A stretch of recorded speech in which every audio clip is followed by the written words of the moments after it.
վերջի նոտաներով մի բան արեք էլի։ Ինչ է վերջի բանա։ Չէ, դե գնում է, չէ, հրաժեշտի նոտայով ելույթ ունենամ։ Լիպարիտ Դրմեյանը քաշվեց,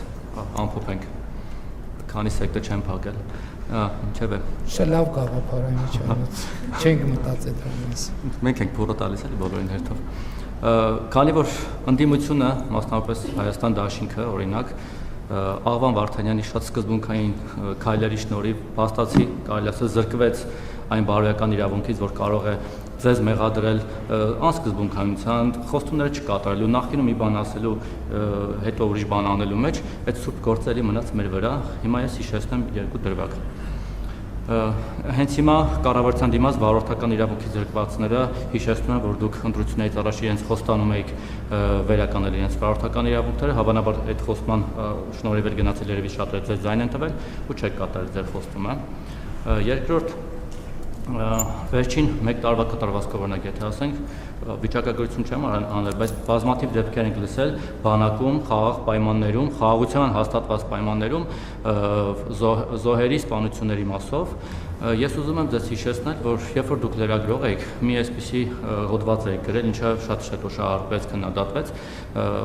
դուք այսպես սեմացնում եք Վազգեն Սարգսյանի ղեկավարած բանակի դերը ու գրել եք, որ բանակը նվեր մատուցեց զինվորների մայրերին, զինվորների դիերը, իրենց զավակների դիերը նախատնական նվեր էին մայրերին։ Ես չգիտեմ դուք հիմա նորից այդպեսի բան ձեզ թույլ տայ գրել թե ոչ, բայց հիմա կարող ենք նույնը ասել, որ ձեր եւ Սուրեն Պապիկյանի ղեկավարած բանակը պարբերաբար նվեր է մատուցում զինվորների մայրերին, ցավալիորեն այդ զինվորների դիերի տեսքով։ Ընդ որում այդ զինվորների հարազատների շատերը ձեզ են ձայն տվել, կան այդպիսիք, որոնք ձեզ են ձայն տվել եւ այդ հույսով, որ խաղաղություն է հաստատվել, իրենց զավակներին ուղարկել են ձեր ղեկավարած բանակ։ Մի բան էլ տնտեսության մասով էլի այստեղ բողոքի ակցիա են անում, չգիտեմ, Արարատցեմենտներ, Ծառուկյանի մյուս բիզնեսների աշխատակիցները։ Դուք ասում եք պետականացրին, բայց հանրային ընկալման մեջ ասում է, որ դուք խլեցիք Սամվել Կարապետյանից հեծը, Գագիկ Ծառուկյանից խլեցիք Արարատցեմենտը, Մուլտիվելնեսը, որտեղ Տիգրան Ավինյանների դեպ Պարապում եւ Վահագն Ալեքսանյանը, էլի այլ բիզնեսներ եւ փակեցիք փաստացի 10,000-ից ավել աշխատատեղ։ Հիմա դուք պետության, ժողովրդի ու տնտեսության դեմ եք գործում, թե իրենց օգտին եք գործում։ 10,000-ից ավել մարդ այս պահին մի վարքան էլի Տիկին Բաղդասարյան, 10,000-ից ավել չի թողնում խոսանք, դեմոկրատիան։ Տիկին Բաղդասարյանը կգնա եւ այստեղ կհաստատենք, հուսանք չենք ասի, միջև չկա հետինը չհիշվի առաջինը։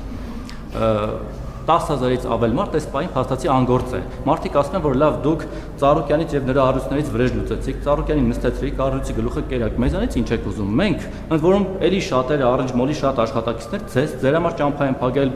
այսքանից հետո էլի ձեզ ձայն են տվել, պես վերջին ընտրություններին։ Այդ մարդիկ ինչ մեղք ունեն, որ այդ մարդկանց թողել եք դուրսը։ Ինչ են ուզում անեն։ Ծառուկյանի այդ հարցերը ձեր անձնական վրեժը հասկացան։ Մարդիկ այդպես են ընկալում, որովհետեւ իրավական գործընթաց դրա տակ չեն տեսնում։ Զինվորների մայրերի մասով այո կարող ենք այդպես ասել, որովհետև փաստը դա է, դա շատ ցավալի փաստ է։ Ցավալի, այո, դա ցավալի իրողություն է, որ մենք ամեն անգամ նման դեպքի հետ բարձա, որ շատ ծանր ապրումներ ենք ունենում, բայց փաստը դա է, բայց ես ուզում եմ ձեզ բազմաթիվ այլ օրինակներ բերեմ, ոչ թե արդարացնելու համար, այլ երեք էլ ասացի, մենք պրոբլեմները պետք է հասկանանք խորությամբ։ Մենք դեպքեր ունենք, երբ որ մարդիկ ժամանակին պատերազմից խուսափել են, պատերազմից խուսափելու համար բանակ չեն գնացել այլ ճանապարհներով, տարբեր մեթոդներով, հետո իրենց բակում սպանվել են։ Մի քրեական բանի ժամանակ, քրեական միջադեպի ժամանակ։ Այսինքն պրոբլեմները խորքային են, խնդիրն են, որ մենք պետք է հասկանանք, այսօր քննարկում ենք օրինակ կառավարության նիստում, կարող կապը ձեզ այդ քննարան բանական չտվա, բայց ընդհանրապես քրեական ենթամշակույթի դեմ պայքարը, ընդհանրապես գիտեք, մեր բանակում ինչ են զինվորները ինքնասպանություն գործում։ Երեք հիմնական պատճառ կա։ Պատճառներից մեկը խաղադրույթներ կատարել, պարտքերի տակ ընկնել եւ պարտքը չկարողանալ փակել։ Մենք դե յուրե միջոցներ ենք ձեռնարկել, որ նաև արգելվի ծառայության մեջ գտնվողներին, բայց այդ համակարգը դեր ներդրման մեջ է, բայց ես ձեզ ասեմ նաև, որ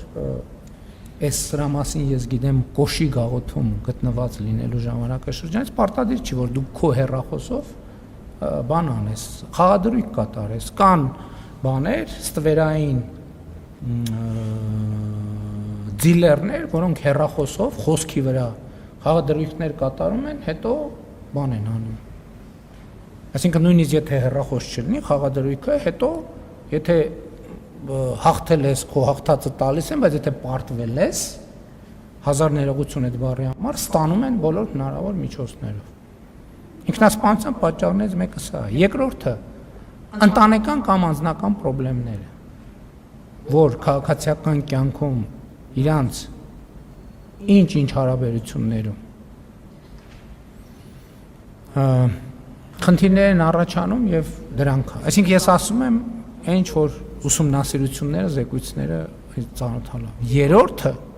կապված է մի շատ կոնկրետ իրավիճակի հետ։ Մարտական բանում, դիրքում հերթապահության, քո ժամապահության ընթացքում քնելը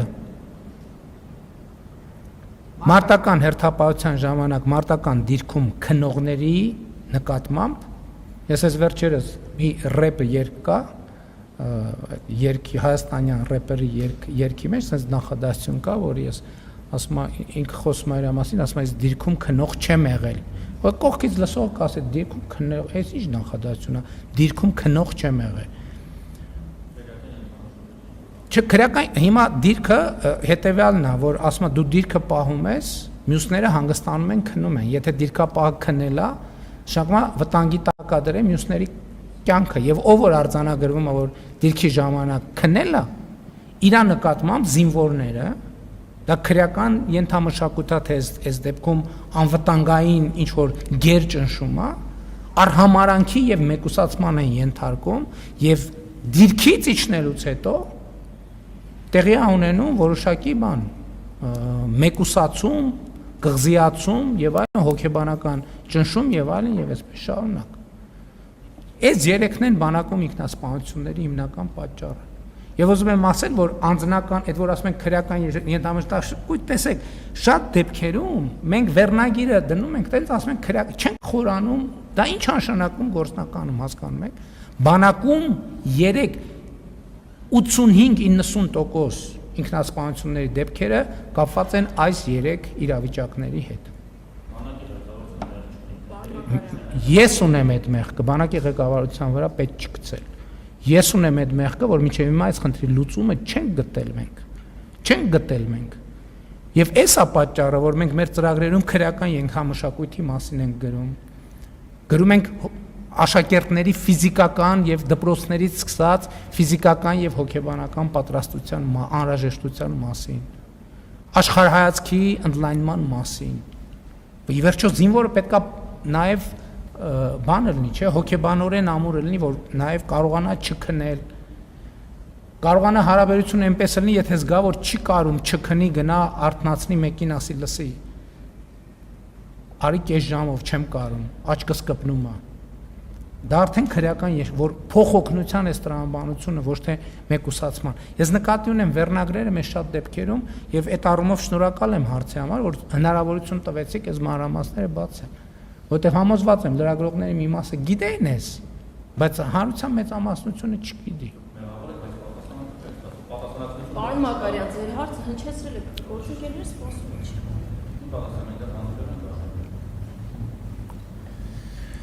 Վարորդական իրավունքների մասով process-ը գնում է, այդտեղ մենակ մի խնդիր կա։ Նրանք, ովքեր վարորդական իրավունքից զրկվել են դատական ակտով, դատարանի օրինական ուժի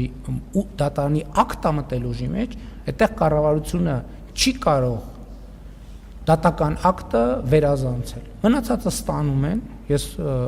արձագանքներ եմ ստանում, մարդիկ իրենց վարորդականները ստացել են, ովքեր չեն ստացել, ինչ որ սպეციფიկ դեպք կա, բայց իմ կռահմամբ մեծ մասը կապված է նրա հետ, որ իրանք ոչ թե բալերի նվազմամբ են ստացել, այլ բանի, այլ դատարանի օրինական ուժի մեջ մտած վճռով, եւ այդ մարդիկ էլ այն ժամանակ, երբ որ մենք խոսում էինք, ասում են այո, որոշ կատեգորիաների մենք հասկանում ենք, որ չի լինի, հələ ուրիշ բան մենք ես իմ խոստումը ամբողջությամբ կատարված է եւ հիմա ընթացքի մեջ է։ Մի ամիս առաջ ենք, բայց դա չի նշանակում, որ բոլորը պետքա հետ ստանային, դա բացի